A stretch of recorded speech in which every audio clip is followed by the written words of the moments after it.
जय हिंद। बहुत ही बहुमूल्य अधिगम के लिए आकलन और अधिगम का आकलन यानी कि मूल्यांकन, असेसमेंट और आपका इवैल्यूएशन।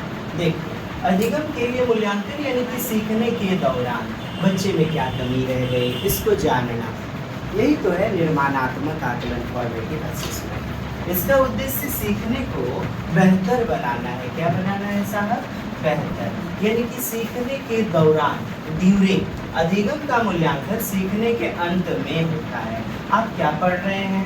अधिगम के लिए आकलन, असेसमेंट फॉर लर्निंग। और दूसरा हम लोग आज पढ़ रहे हैं असेसमेंट ऑफ लर्निंग।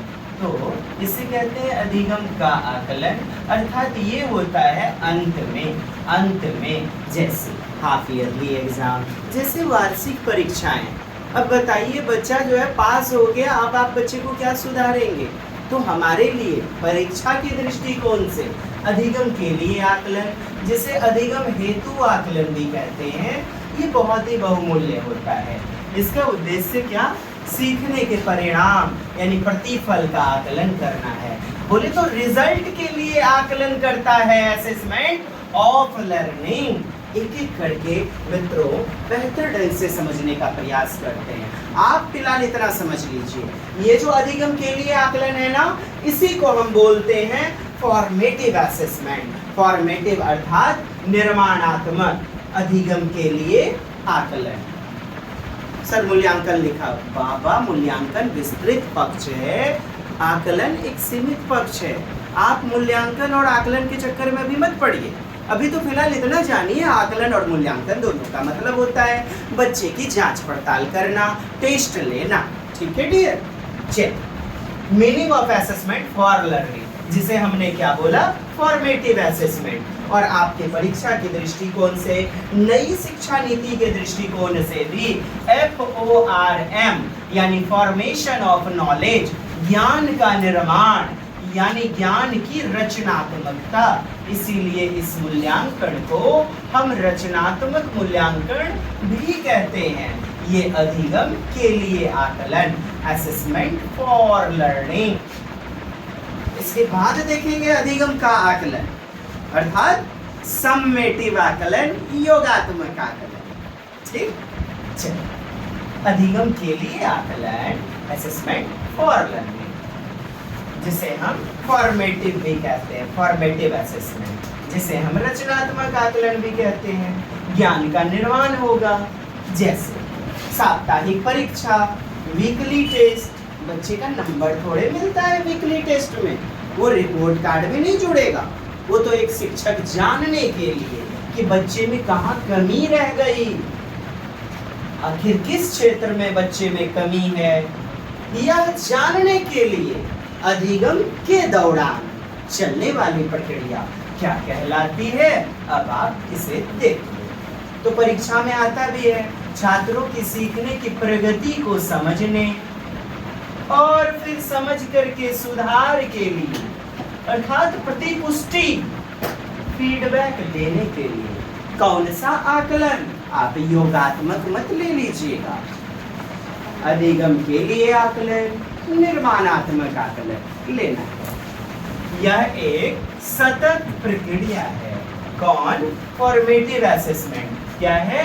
एक सतत प्रक्रिया है जो सीखने की प्रक्रिया के दौरान होती है, ड्यूरिंग। याद रखिएगा, इसका उद्देश्य छात्रों की कमी को समझना, छात्रों की समझ को और निखारना, बेहतर बनाना और उनके सीखने की प्रगति में, प्रक्रिया में सुधार करना है। किसका? तो आप कहेंगे अधिगम के लिए आकलन, अधिगम के लिए मूल्यांकन। यहाँ पर ना इस निर्माणात्मक आकलन में, रचनात्मक आकलन में बच्चों से फीडबैक प्राप्त करते हैं। फीडबैक मतलब प्रतिपुष्टि यानी प्रतिक्रिया। बताओ बेटा, A+B² क्या होगा? महात्मा गांधी, अभी चैप्टर में हमने पढ़ाया ना। चलिए बताइए, महात्मा गांधी जी का पूरा नाम क्या था? क्लास के दौरान ही शिक्षक जांच पड़ताल करने लगे ताकि कोई बच्चा लैग बिहाइंड तो नहीं हो गया, कहीं पीछे तो नहीं छूट गया। यही तो है निर्माणात्मक आकलन। योगात्मक नहीं। रचनात्मक आकलन छात्रों के ज्ञान, कौशल, रचनात्मकता का रियल इवैल्यूएशन करने का, यानी कि वास्तविक मूल्यांकन करने का एक इफेक्टिव जरिया है, वे है, एक प्रभावी तरीका है, प्रभावी। यह केवल परिणाम, रिजल्ट पर नहीं, बल्कि बच्चा कितना जान रहा है, बोधगम्यता कितनी आई, रिजल्ट के आधार पर, परिणाम के आधार पर आपसे पूछेगा, आप कह देना योगात्मक, समेटिव। ठीक है डियर? परिणाम पर नहीं केवल, बल्कि उसके सीखने की प्रक्रिया, विद्यार्थी की व्यक्तिगत विकास कितना हुआ, इस पर फोकस करता है, इस पर केंद्रित है। विद्यार्थियों की प्रगति पर निगरानी रखना प्रश्नों में पूछा गया है, बस इतना सा कि प्रगति पर निगरानी रखने का कार्य। तो आप कहते हैं रचनात्मक आकलन, जिसे संकलनात्मक आकलन भी कहते हैं। क्या कहते हैं? याद रखिए, संकल्पना। शिक्षण अधिगम प्रक्रिया में सुधार लाने का कार्य करता है ये। To monitor learners progress, to improve and improve the teaching learning process, और टीचिंग लर्निंग प्रोसेस में इम्प्रूवमेंट लाता है। कौन? आप कहेंगे अधिगम के लिए आकलन, असेसमेंट फॉर लर्निंग। विशेषताएं, आइए और विशेषताएं इसकी देख लेते हैं, फिर हम लोग चलेंगे समेटिव में, जिसे हमने क्या नाम दिया? Assessment of learning. एकदम इतना तो याद रख लीजिएगा। विशेषता, सतत और निरंतर प्रक्रिया, जिससे कि कंटिन्यूअस। ऐसा थोड़े शिक्षक एक सप्ताह में एग्जाम लिए, फिर एग्जाम नहीं लेंगे, वाइवा ले लेंगे, पूछ लेंगे बच्चे से क्लास के दौरान। ये सब क्या है? कंटिन्यूअस प्रक्रिया, ऑन गोइंग प्रोसेस। बोले तो सतत एवं निरंतर प्रक्रिया किसमें होता है? फॉर्मेटिव में। अधिगम के लिए आकलन अर्थात असेसमेंट फॉर लर्निंग में निरंतर प्रक्रिया नियमित अंतराल पर किया जाता है। सीखने में सुधार, इम्प्रूवमेंट इन लर्निंग। विद्यार्थियों को सीखने में कठिनाई को समझने और उसे फिर कठिनाई को समझने के बाद दूर करने में मदद मिलती है। किसके द्वारा? अधिगम के लिए आकलन के द्वारा। अधिगम के लिए आकलन प्रतिपुष्टि आधारित, ये कैसा? फीडबैक ओरिएंटेड होता है। शिक्षक के द्वारा दी गई प्रतिपुष्टि, प्रतिक्रिया के आधार पर छात्रों को सुधार करने का एक अपॉर्चुनिटी मिलता है, अवसर मिलता है। देखिएगा, प्रोवाइड्स स्टूडेंट्स विद अपॉर्चुनिटी, बच्चों को अवसर दिया जाता है to improve based on feedback, प्रतिपुष्टि के आधार पर।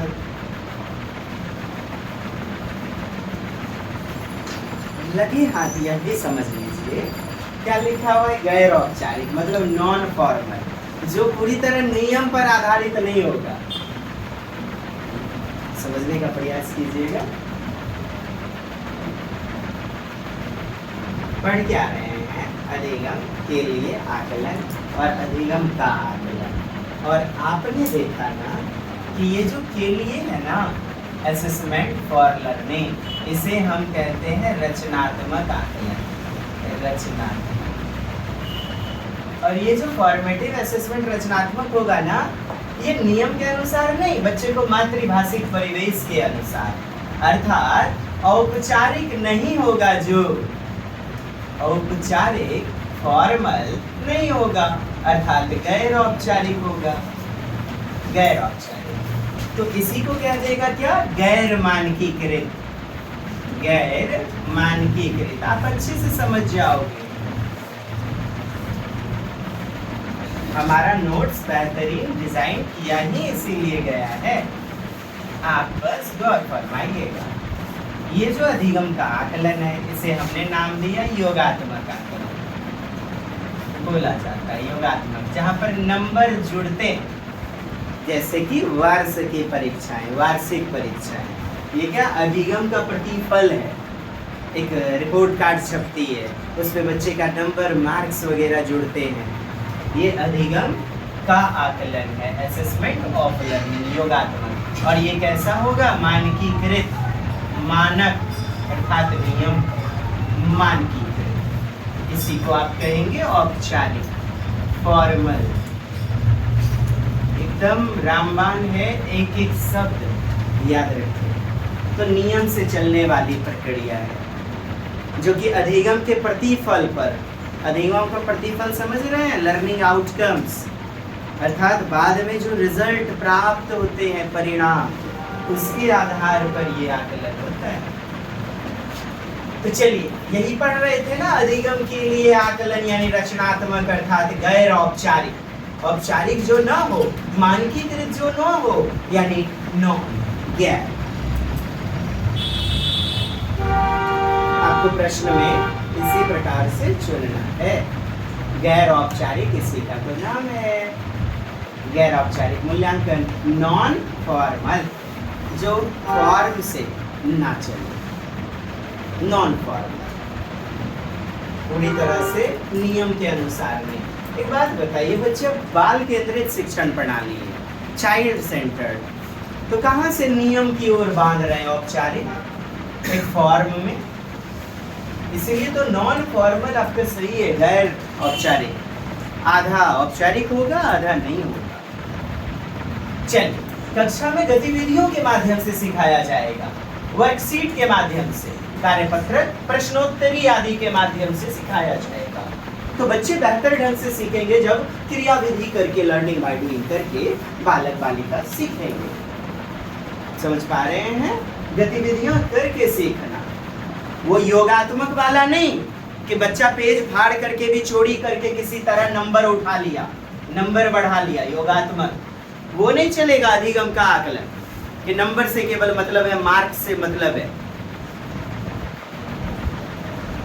सफलता से नहीं, टैलेंट से मतलब होना चाहिए।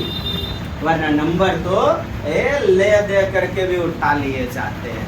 तो नंबर का लाना, मार्क्स का लाना योगात्मक, अधिगम का आकलन। और ज्ञान, समझ, सृजनात्मकता अधिगम के लिए आकलन, रचनात्मक आकलन। यहाँ से प्रश्न 3, 4 ना पूछे पूरे सीटेट में, तो आप कहना सर आप बेकार, यू आर ओनली रद्दी। प्रश्नोत्तरी आदि के माध्यम से किया जाता है। चलिए, शिक्षण अधिगम प्रक्रिया का सुधार, मतलब शिक्षक शिक्षिका ने जो भी पढ़ाया, शिक्षण अधिगम यानी लर्निंग, उसमें इंप्रूवमेंट लाने के लिए कौन सा आकलन? रचनात्मक आकलन। शिक्षकों को शिक्षण पद्धति में बदलाव करने का संकेत देता है। जैसे मेरा बच्चा सीख नहीं पा रहा है, बच्चा पीछे होता जा रहा है अपने शिक्षा में, तो यह शिक्षकों को भी निर्देश देगा कि नहीं, टीचिंग का मेथड बदलने की जरूरत है, टीचिंग मेथड जो है ना चेंज करने की आवश्यकता है, बच्चे नहीं समझ पा रहे हैं। तो ऐसा किसका? तो अधिगम के लिए आकलन, मतलब फॉर्मेटिव असेसमेंट। उदाहरण के लिए कक्षा में चर्चा और समूह गतिविधियां करवाएं, कक्षा में तात्कालिक प्रश्नोत्तरी, रैंडम जो है डिस्कशन करवाया जाता है, क्वेश्चन आंसर सेगमेंट वगैरह। तो ये सब विधियां हैं जिसके माध्यम से हम रचनात्मक आकलन, फॉर्मेटिव असेसमेंट को बढ़ावा दे सकते हैं। ड्राफ्ट सबमिशन और प्रतिक्रिया, ड्राफ्ट सबमिशन, फीडबैक, आंतरिक परियोजना कार्य मतलब प्रोजेक्ट वर्क, शिक्षार्थियों के पोर्टफोलियो का मूल्यांकन, बच्चे ने जितना भी सीखा, ज्ञान का निर्माण हुआ, वो उसका पोर्टफोलियो, अर्थात एक समय में, एक निश्चित समयावधि में बच्चे की कमी और मजबूतियों का लेखा जोखा, पोर्टफोलियो, लिखित विवरण, लिखित कार्य। Meaning of assessment of learning आपने देख लिया फॉर्मेटिव। अब हम बात करते हैं समेटिव की। किसकी? समेटिव। समेटिव का मतलब ये होता है अधिगम का आकलन, मतलब संकलनात्मक। देख रहे, संकल्प, वहां था संकल्पना, संकल्पनात्मक, यहाँ है योगात्मक, जिसे संकलनात्मक या अंतिम मूल्यांकन कहते हैं, जो अंतिम परिणाम या रिजल्ट पर जोड़ देती है। जैसे बरमाही परीक्षा, सत्रांत परीक्षा, जो कि रिजल्ट की ओर, मतलब अंत में छात्रों ने क्या पाया, उनका शैक्षिक प्रदर्शन कैसा रहा, इस पर फोकस करता है। कौन? सममेटिव। और सम का मतलब ही होता है डियर योग होना, और इसी से शब्द की उत्पत्ति हुई योगात्मक आकलन। मतलब जितना नंबर बच्चे ने इंग्लिश, हिंदी, मैथ, फिजिक्स में प्राप्त किया सबको योग कर दो, चाहे वो त्रैमासिक परीक्षा हो, छमासिक या सत्रांत। तो अपन ना यहाँ पर एक जगह ही आपके लिए कर दिए हैं कि असेसमेंट ऑफ लर्निंग, अधिगम का आकलन, इसी को संकलनात्मक या योगात्मक आकलन, सबमेटिव कहते हैं। इंग्लिश में आप याद रखना, इंग्लिश में नहीं फंसोगे आप। संकलनात्मक मूल्यांकन देख रहे हैं, इसी का नाम क्या है? अंतिम आकलन। इसी को क्या कहते हैं डियर? सत्रांत आकलन। अधिगम का मूल्यांकन, असेसमेंट ऑफ लर्निंग, अधिगम की समाप्ति पर जो मूल्यांकन करते हैं। अधिगम लर्निंग का एक सेशन, एक पीरियड खत्म हो गया, अब अंत में बच्चे का टेस्ट ले लिया, जिसका उद्देश्य अंतिम रिजल्ट यानी अधिगम के प्रतिफल का आकलन करना होता है। समेटिव असेसमेंट अर्थात योगात्मक आकलन कहलाता है।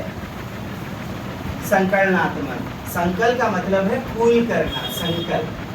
संकलनात्मक मूल्यांकन एक ऐसा मूल्यांकन है जो शिक्षण अधिगम प्रक्रिया के अंत में छात्रों की उपलब्धि, ये देखिए अचीवमेंट, बच्चे ने कितना सीजीपीए, कितना रैंक, कितना परसेंट मार्क्स उपलब्ध हुआ, अचीवमेंट, इसको देखता है, प्रदर्शन को दिखाता है। तो प्रदर्शन उन्मुखी है, परफॉर्मेंस ओरिएंटेड। देखो देखो देखो, मेरी गोतनी का बच्चा 99 मार्क्स लाया है 9th में। कौन? गोतनी का बच्चा दिखा रहा है रिपोर्ट कार्ड अपन गोतनियों। ये क्या है? प्रदर्शन, उपलब्धि का, ज्ञान का मूल्यांकन। कैसा? अंत में उस सीमित समयावधि टाइम पीरियड के बाद, ड्यूरिंग नहीं, दौरान नहीं। इसका उद्देश्य छात्रों के एजुकेशनल परफॉर्मेंस, शैक्षिक प्रदर्शन का समग्र मूल्यांकन करना है। करते तो दोनों के द्वारा है, पठन पाठन में दोनों बहुमूल्य है, अनिवार्य है, लेकिन बच्चे के संज्ञानात्मक विकास में फॉर्मेटिव असेसमेंट सर्वाधिक सर्वोपरि है। योगात्मक या मानकीकृत आकलन, योगात्मक इसी को मानकीकृत कहते हैं। ठीक है, एक मानक, मानक मतलब एक नियम पर पूरी तरह से, एक कसौटी पर कि 30% मार्क्स प्लस आएगा तभी तुम जो है 3rd डिवीजन में काउंट होगे, 30% से नीचे फेल। तो एक मानक है, एक पूरी तरह से नियमबद्ध प्रक्रिया। मानक को ही कसौटी कहते हैं, criterion norm test, norm reference test. आप एनआरटी और आगे चल के देखेंगे मानकीकृत आकलन आपके परीक्षा में यदि है, आप इसको लेने से बचिए। मानकीकृत योगात्मक आकलन, समेटिव असेसमेंट एक ऐसी मूल्यांकन प्रक्रिया है जिसमें किसी विशेष समूह के छात्रों की उपलब्धियों, क्या छात्रों की उपलब्धि, मैथ में 67 मार्क्स पाया, इंग्लिश में लाया बच्चे ने 89 मार्क्स, ये क्या है? उपलब्धि, अचीवमेंट इसे कहते हैं कि जो अचीव किया उसने, शील्ड अचीव किया, मेडल प्राप्त किया। ज्ञान नहीं, ज्ञान से नहीं मतलब है। हो सकता है बच्चा जो है ना गाइड लेकर गया हो, तो नंबर की ओर उन्मुख है ये योगात्मक आकलन। इसीलिए मैं बोलता हूँ एग्जाम में इसे लेने से बचिए। तो तुलना करके एक बच्चे की दूसरे बच्चे के साथ तुलना, कंपैरिजन करके मानक या औसत अंक से की जाती है, क्या? तुलना। और जबकि आप जानते हैं बाल केंद्रित शिक्षण प्रणाली में तुलना करना भेदभाव से विमुख होना चाहिए, वरना बच्चे तनावपूर्ण शिक्षा प्राप्त करेंगे, तनाव ग्रसित हो जाएंगे। जबकि बाल केंद्रित कहते ही है कि बच्चा ही, बालक ही भगवान है, बच्चा ही सर्वे सर्वा है। बालक के रंग रूप व्यवहार मातृभाषा सबका सम्मान कीजिए। ये तुलना वाला भेदभाव वाला बात प्रतिस्पर्धा कंपटीशन कदापि नहीं। छात्रों के प्रदर्शन को ना एक मानक मान लिया जाता है, एक स्टैंडर्ड। बोले तो norm reference assessment is an evaluation process where the achievement of a group of students are compared with high standard और एवरेज स्कोर। औसत मार्क कितना 60%, इससे प्लस आएगा तभी तुम फर्स्ट डिवीजन हो। ठीक है, एवरेज स्कोर औसत से तुलना करके उसके सापेक्ष प्रदर्शन का मूल्यांकन करती है। यहीं पर ना योगात्मक में आपसे पूछा गया है प्रश्नों में कि रैंक देने का काम करता है। वो किसी बच्चे के सापेक्ष उसकी स्थिति को निर्धारित करता है कि उसका क्लास में सिचुएशन क्या है। रोल नंबर 4 क्यों दिया गया, नंबर उसको कम आया 1 की अपेक्षा, उसके सापेक्ष स्थिति को निर्धारित करता है। रैंक आदि देने में, पदोन्नति करने में, क्या पदोन्नति मतलब उत्तीर्ण, अगली कक्षा में पद में उन्नति, और नहीं तो इसका उल्टा अनुत्तीर्ण, असफल, फेल्योर कर देंगे। प्रतियोगी परीक्षा में ना आपसे पूछ ले कि कंपटीशन परीक्षा में CISF, SPSF, जितने बिहार पुलिस फलना चिल्ला, ये सब योगात्मक आकलन पर आधारित हैं। योगात्मक आकलन, और जिसमें इंटरव्यू होता है तो वहाँ पर हम रचनात्मक लिए भी लेते हैं। खैर, प्रतियोगी परीक्षा में चयन और पदोन्नति का आधार कौन, तो आप कहेंगे योगात्मक आकलन। छात्रों की शैक्षिक उपलब्धि, क्या भाई, एकेडमिक अचीवमेंट, अकादमिक उपलब्धि किसका, बच्चे का। तो शैक्षिक उपलब्धि का एक आईना है योगात्मक आकलन। शैक्षणिक लक्ष्यों और उद्देश्य की प्राप्ति को मापने का कार्य करता है। कौन, समेटिव असेसमेंट। अगले क्लास 2 में जाएगा बच्चा, क्लास 3 में जाएगा या नहीं जाएगा, यही डिसाइड करेगा योगात्मक आकलन। अर्थात अगले स्तर की शिक्षा के लिए सिलेक्शन, प्रमोशन, पदोन्नति, selection and promotion for the next level of education. Education के लिए अगले स्तर में पास कर देना, नहीं तो फेल कर देना। इसी को हमने नाम दिया था सत्र समाप्ति आकलन। इसी को हमने बताया था जो हमारा अधिगम का आकलन है, असेसमेंट ऑफ लर्निंग। उसी को सत्रांत आकलन भी कहते हैं, जो कि शिक्षण अधिगम प्रक्रिया के अंत में एक सेशन है आपका 3 महीने का, और अंत में हमने परीक्षा लिया। अब उसके नंबर जुड़ेंगे, एक रिपोर्ट कार्ड पर उसका नंबर छपेगा।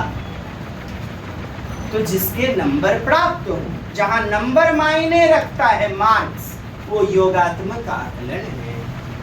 फॉर्मेटिव ना होकर के समनेटिव होता है वो। ये औपचारिक परीक्षा और संरचित, औपचारिक को हमने क्या बताया था, मानकीकृत, स्टैंडर्डाइज्ड, तभी मत लीजिएगा। इसमें पहले से ही क्वेश्चन फिक्स होते हैं, पूर्व निर्धारित परीक्षा कि फलना जो है ना महीने में आपकी परीक्षा होगी। परीक्षाएं होती हैं प्री डिटरमाइंड टेस्ट, और जबकि जानते हैं शिक्षक को मन हो गया, चैप्टर पढ़ा दिए, अब टेस्ट लेने लग गए, तो वो होता है रचनात्मक आकलन, फॉर्मेटिव असेसमेंट। यही है प्रामाणिकता की ओर, विश्वसनीयता की ओर, ऑथेंटिक एंड वैध, विश्वसनीय और वैध, वैलिडिटी। विद्यार्थियों की वास्तविक योग्यता और प्रदर्शन को मापता है कि बच्चे की क्या योग्यता है, एक कागज पर उसको मापता है। एक रिपोर्ट कार्ड के आधार पर आपका मैट्रिक का रिजल्ट, इंटर का रिजल्ट, इसी योगात्मक का उदाहरण है। मानक आधारित या मानकीकृत, आपने कई बार प्रश्नों में देखा, और आज तक सीटेट आयोग ने ये उत्तर नहीं लिया क्या, एग्जाम स्टैंडर्ड बेस्ड शैक्षिक मानक और पाठ्यक्रम के उद्देश्य के अनुरूप, जैसे पास करने के लिए अगली कक्षा में बोले तो प्रमोशन, पदोन्नति, प्रमाणीकरण। देखो मेरे पास सर्टिफिकेट है, हम वाकई में MA PhD पास है, हमारा नौकरी दो। हाँ देखो मेरा सर्टिफिकेट, ये सर्टिफिकेशन यानी प्रमाणीकरण को बढ़ावा देता है, छात्रों के अगले स्तर पर पदोन्नति का आधार है। कौन आपसे पूछ ले, आप योगात्मक उत्तर मारना, योगात्मक आकलन। इसी योगात्मक आकलन में ग्रेडिंग, रैंकिंग और अंक महत्वपूर्ण होते हैं। बोले तो स्कोरिंग, परीक्षा परिणाम के आधार पर अंक या ग्रेड दिए जाते हैं, उत्तीर्ण अनुत्तीर्ण जहाँ किया जाता है बच्चे को। क्या आप समझ पा रहे हैं? सूचित कीजिएगा। If you are unable to understand, then ask me in the comment section box. Reply, comment your query. वर्ष के अंत में या सेमेस्टर परीक्षा के दृष्टिकोण से सटीक ले जा रहा हूँ, किताबों में जैसे उस प्रकार से नहीं, आप परीक्षा के दृष्टिकोण से देखिए, आपको हूबहू प्रश्न एकदम टैली करते नजर आएंगे। आप उल्टा के देखिएगा सेट, और हर विषय में एक प्रश्न तो यहाँ से मिलता ही मिलता है आपके सीटेट में, जो भी विषय है। वर्ष के अंत में या सेमेस्टर के अंत में, ये देखिए कभी कभी प्रश्नों में सेमेस्टर के अंत में दे देता है, एंड ऑफ सेमेस्टर, सत्रांत दे देता है वर्ष के अंत में, अर्थात वार्षिक परीक्षाएं वर्ष के अंत में, वर्ष उपरांत। वार्षिक परियोजनाएं बोले तो एनुअल प्रोजेक्ट, बोर्ड परीक्षाएं, ये सब इसका उदाहरण। अंतिम report card, final report card. प्रदर्शन का समग्र मूल्यांकन, इसका मतलब क्या है ना, अंतिम में जब आप करते हैं तो खेल कूद का भी मूल्यांकन कर लिया जाता है, उसका भी नंबर मिलता है। समग्र मतलब होता ही है कॉम्प्रिहेंसिव, अर्थात बच्चे का खेल कूद में, बैडमिंटन में कितना नंबर लाया, बच्चे ने कंप्यूटर कोडिंग डिकोडिंग में कितना नंबर लाया, और इंग्लिश फिजिक्स केमिस्ट्री बायो में कितना नंबर लाया। शैक्षिक के साथ गैर शैक्षिक, scholastic with co scholastic, academic with non academic, curricular with co curricular, both. Then we can say comprehensive assessment, comprehensive evaluation, समग्र व्यापक विकास, उपलब्धियों के आधार पर, लेकिन ज्ञान की समझ के आधार पर नहीं, उपलब्धियों के आधार पर समग्र ज्ञान। अब आपने अकादमिक शब्द को समझ लिया कि पढ़ने लिखने से संबंधित जो है एकेडमिक कहलाता है, एकेडमिक शैक्षिक, और खेल कूद फुटबॉल में कैसा है बच्चा तो उसे गैर अकादमिक कहेंगे, नॉन एकेडमिक, नॉन एकेडमिक कहेंगे, जो लीजिएगा नॉन, समझिए ना, आगे लिखे हुए गैर अकादमिक, सह अकादमिक। ऐसा थोड़े बच्चा पढ़ने में केवल अच्छा है तो खेल कूद में पिछड़ जाए, खेल कूद से भी तो अब कई सारे रास्ते खुल गए हैं। तो दोनों ही क्षेत्र में बच्चा जब अच्छा होगा तब आप कहेंगे समग्र व्यापक विकास, चहुमुखी विकास, सर्वांगीण विकास, होलिस्टिक डेवलपमेंट, ओवरऑल डेवलपमेंट। अकादमिक योग्यता का साक्ष्य देता है, it is an evidence of academic competence, competence. English pedagogy वाले इस सब को याद रखिए। प्रतिस्पर्धा, एक योग्यता, कॉम्पिटेंस, बच्चे में एकेडमिक क्या कॉम्पिटेंस, उसका एक प्रमाण देता है, एविडेंस देता है, साक्ष्य देता है कि लीजिए आपने मैट्रिक पास कर गया, ये आपको सर्टिफिकेट मिल गया। ये क्या है? प्रूफ, सबूत, साक्ष्य। किस में चल रहे हैं हम लोग? वही समेटिव फॉर्मेट पर अधिगम का आकलन, यानी कि समेटिव अधिगम का योगात्मक आकलन। कैसा? योगात्मक। छात्रों की ज्ञान और कौशल का प्रमाण या प्रमाण पत्र, evidence of students knowledge and skill, एक लिखित दिया जाता है सर्टिफिकेट बाधा क्या है भाई, सीमा क्या है, लिमिटेशन। तो बच्चा सीखने में पीछे रह जाएगा।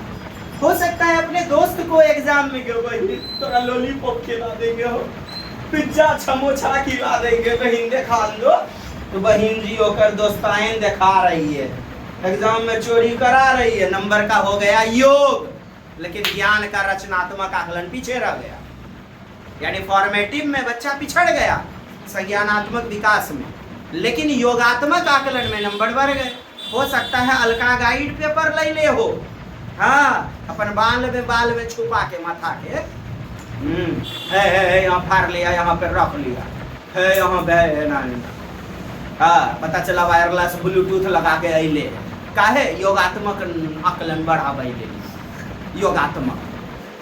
दुनिया तो ओकरे चल रहा है, प्रतियोगिता परीक्षा कंपटीशन, तो लेकिन सीटेट रचनात्मक मानेगा।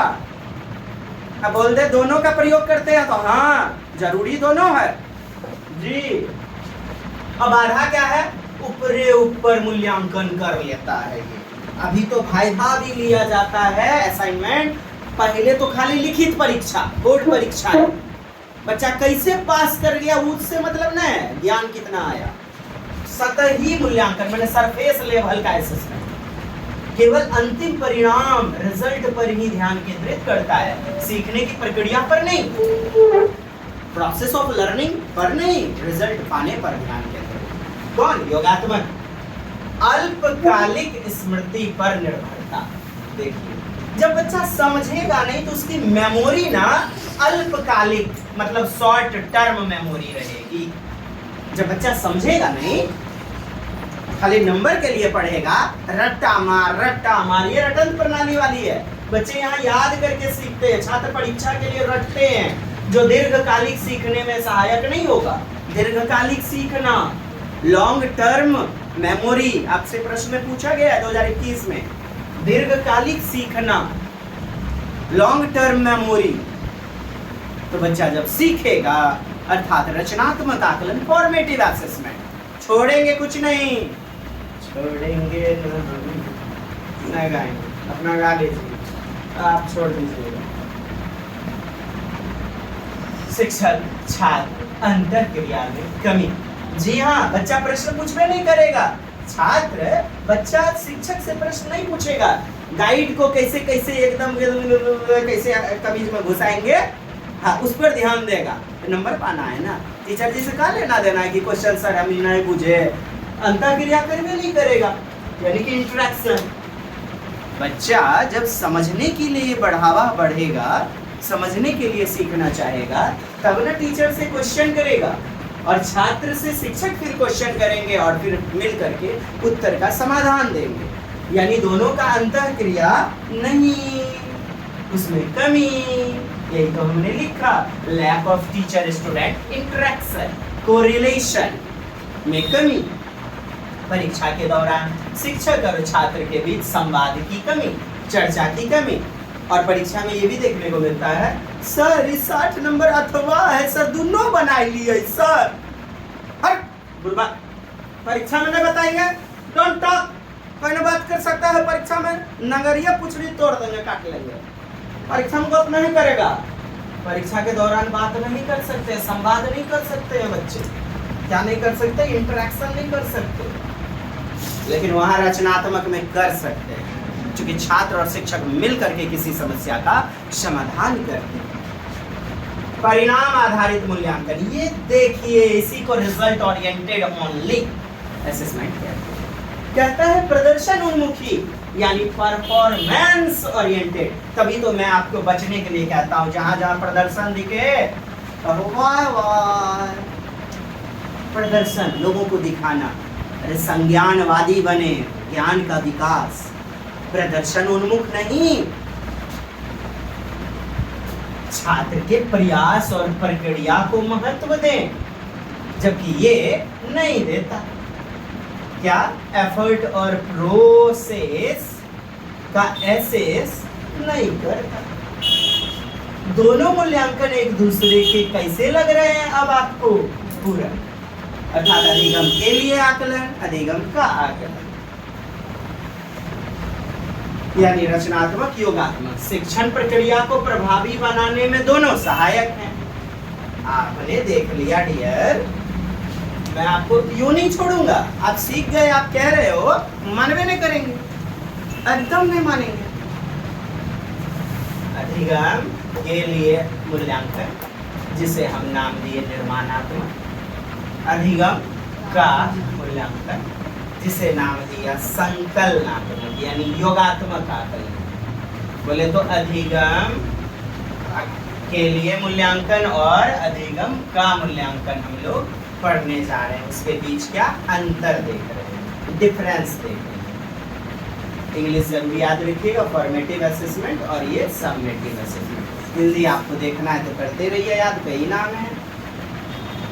चलिए, आपने सीख लिया हमरे लेली सीटटवा के लेली बेजोर होगा कोची फॉर्मेटिव असेसमेंट।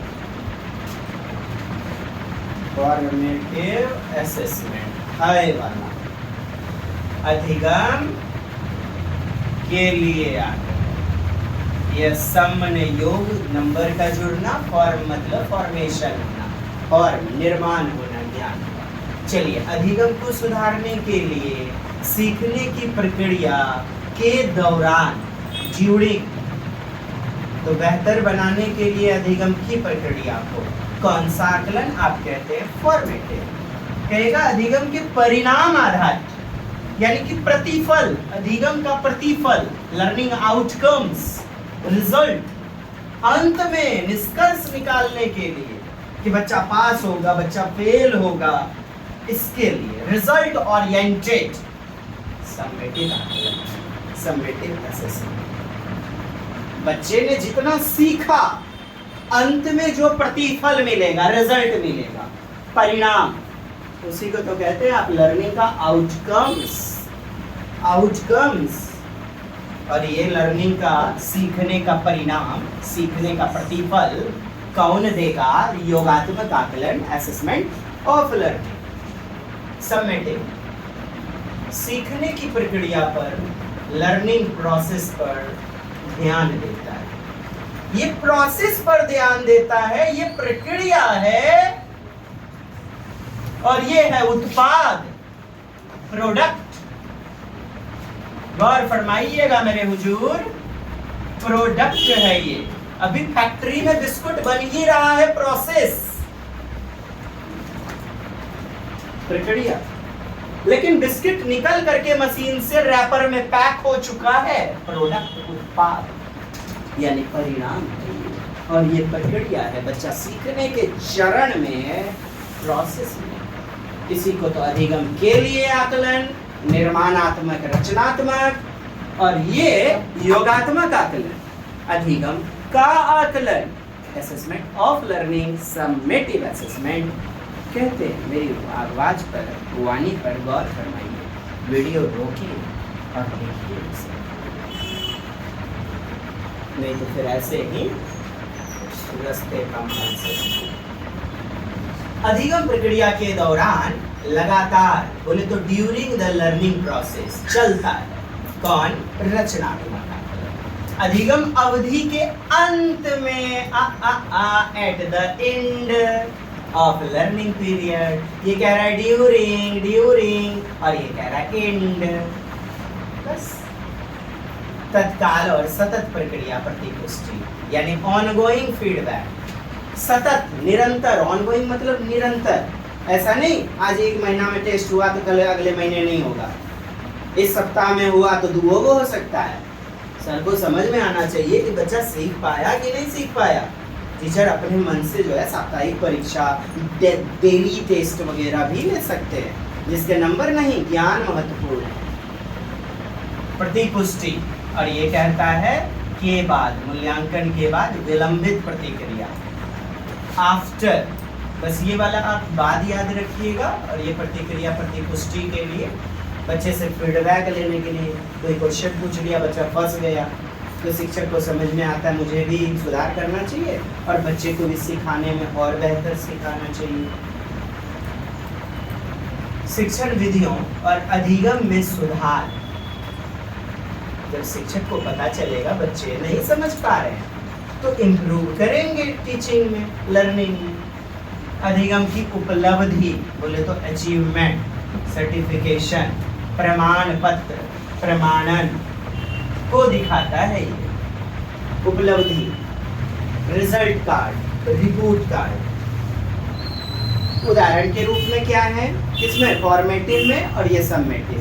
तो उदाहरण के रूप में है फॉर्मेटिव में, कक्षा में क्विज कॉन्टेस्ट, मौखिक प्रश्न, ओरल क्वेश्चन, सहकर्मी मूल्यांकन।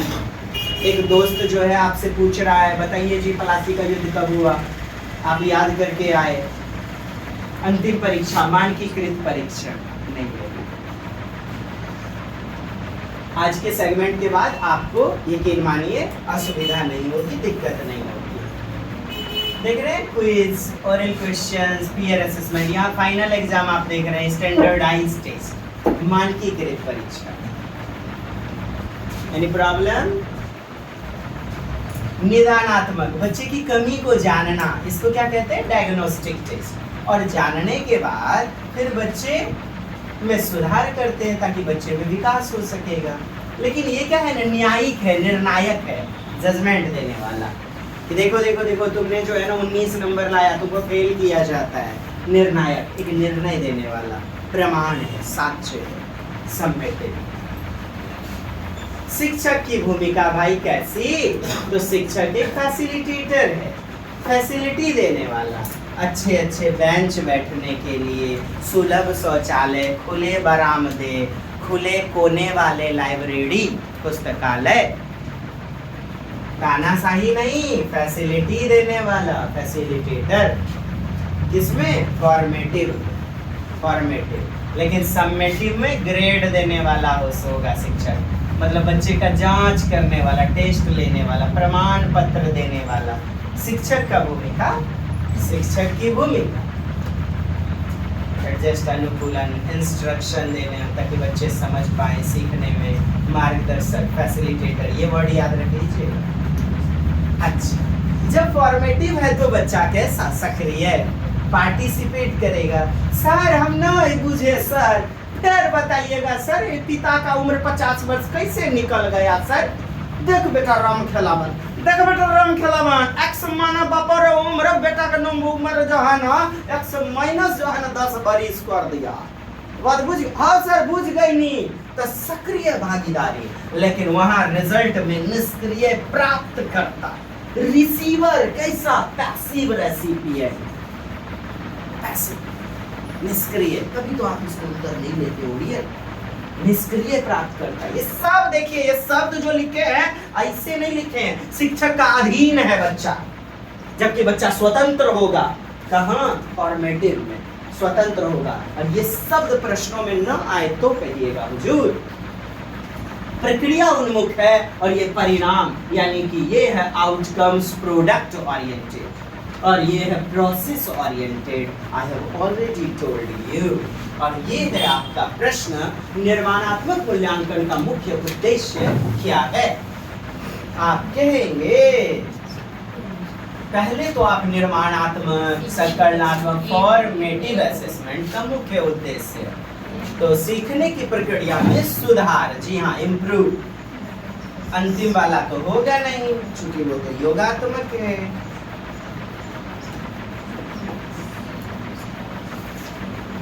हाँ, क्या है भाई उद्देश्य? सबमेटिव। मैं तो जब भी एग्जाम में देखता हूँ ना, इंग्लिश में देख लेता हूँ कि सम मतलब योगात्मक, तो दौरान तो होगा नहीं, ड्यूरिंग होगा नहीं, अंतिम प्रदर्शन, जी हाँ, बस काफी है। सुधार तो फॉर्मेटिव में होगा। कौन सा निर्माणात्मक मूल्यांकन? Formative assessment, formative assessment. ये क्वेश्चन आपका जो है ना, क्वेश्चन शुरुआत कर दिए हैं। ये पहला क्वेश्चन आप देख पा रहे हैं और इसका क्या है ना डियर, इसका उत्तर क्या हो जाएगा? फॉर्मेटिव दिया गया, सीखने की प्रक्रिया में सुधार। और ये दूसरा क्वेश्चन सबमेटिव असेसमेंट, और सबमेटिव दिया गया है, ये भी होगा प्रक्रिया में सुधार, शिक्षण की प्रक्रिया में सुधार, निरंतर सुधार के, यहाँ भी सुधार दे रहा है, शिक्षण के दौरान सुधार। सब मतलब योग होता है, योग मतलब संकल, संकल का मतलब टोटल जोड़ना, और इसे हम कहेंगे अंतिम मूल्यांकन, यानी रिजल्ट पर, फाइनल परफॉर्मेंस, रिजल्ट पर जोड़ देना। क्वेश्चन है, इसको न पढ़ेंगे हम, तो इंग्लिश देखेंगे। फॉर्मेटिव असेसमेंट विशेषता क्या है भाई? फॉर्मेटिव का विशेषता कहता है ये रिजल्ट उन्मुख है, परिणाम नहीं, अंतिम परीक्षा के आधार पर नहीं। अब आप यकीन मानिए ऐसे प्रश्नों का शब्द का मतलब आज समझना शुरू कर दोगे, वरना कितना फंसाता था। गौर फरमाइए, आपने मुझे 40 मिनट दिए, लेकिन आप देखिए परीक्षा उन्मुख दृष्टिकोण हूबहू सीटेट में पूछता है, अंतिम परिणाम के आधार पर पदोन्नति। कहाँ समझते थे आप? बताइए इस शब्द को कि अंतिम परीक्षा के आधार पर पदोन्नति। लेकिन देखिएगा रील्स, देखिएगा WWF, देखिएगा फिल्म में 2.5 घंटा, और यहाँ बीमारी वाला बात आ जाएगा। नहीं जी, ठहरना ही नहीं है, मतलब कॉन्सेप्ट मिले तो देखना ही नहीं है। काहे? फार्म भराएगा, बाबूजी बिहार के लिए प्रशस्ति पत्र छपाएगा, तब पढ़ेंगे। हाँ, कुछ नहीं हो सकता, कुछ नहीं, भला करे भगवान। अंतिम परीक्षा के आधार पर अब आप ऐसे शब्दों को समझने लगे हैं। सतत और रचनात्मक प्रक्रिया, देखिए ना, ये निरंतर होता है, रचनात्मक होता है। वार्षिक परीक्षा वर्ष के अंत में, ये भी सम्मेटिव सम्मेटिव सम्मेटिव, एकमात्र फॉर्मेटिव बी नंबर होता है।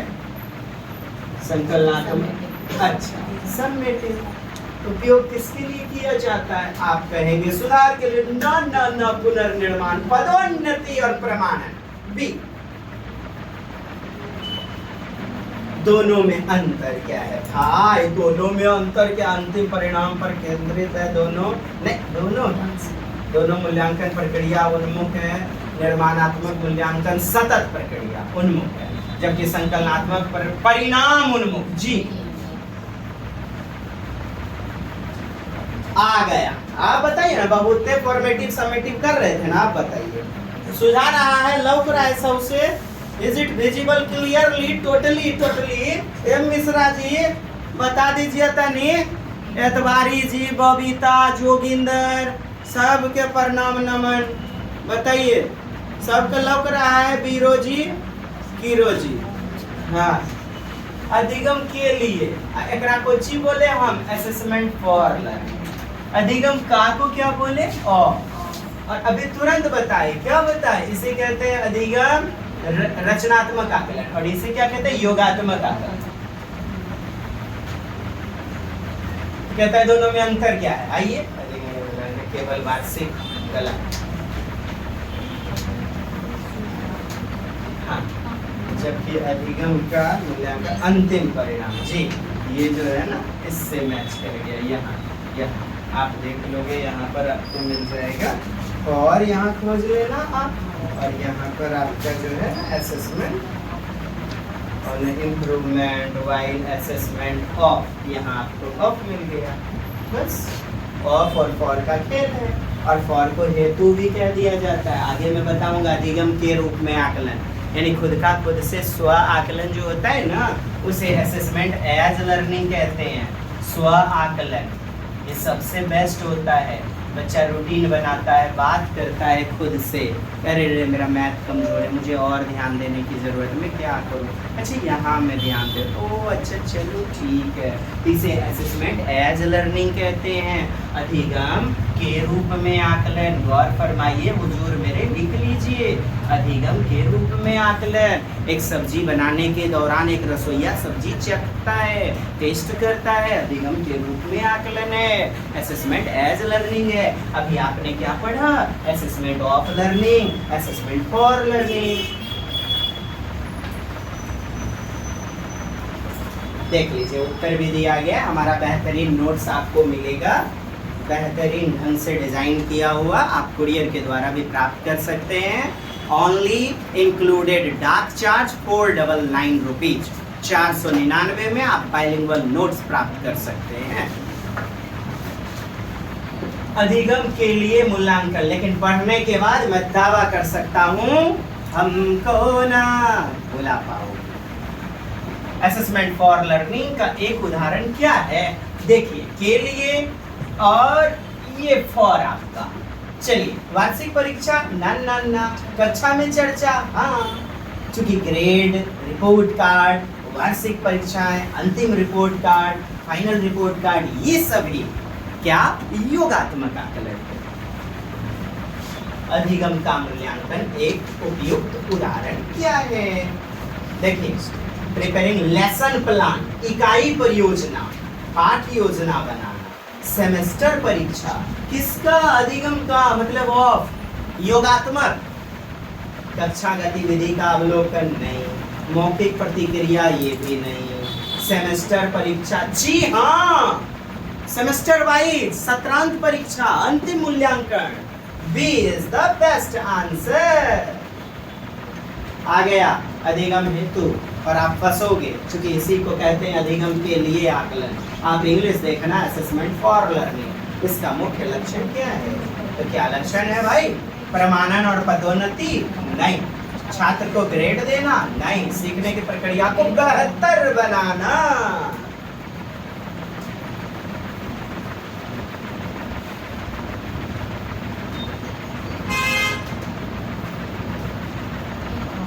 Assessment of learning, what is appropriate statement? समग्र विकास, अंतिम प्रदर्शन, सतत प्रक्रिया या सीखने की प्रक्रिया में सुधार। Is it visible? Everything? Please check and comments. Is it visible? क्या पूरा दिख पा रहा है? पूरा दिख पा रहा है नीचे तक?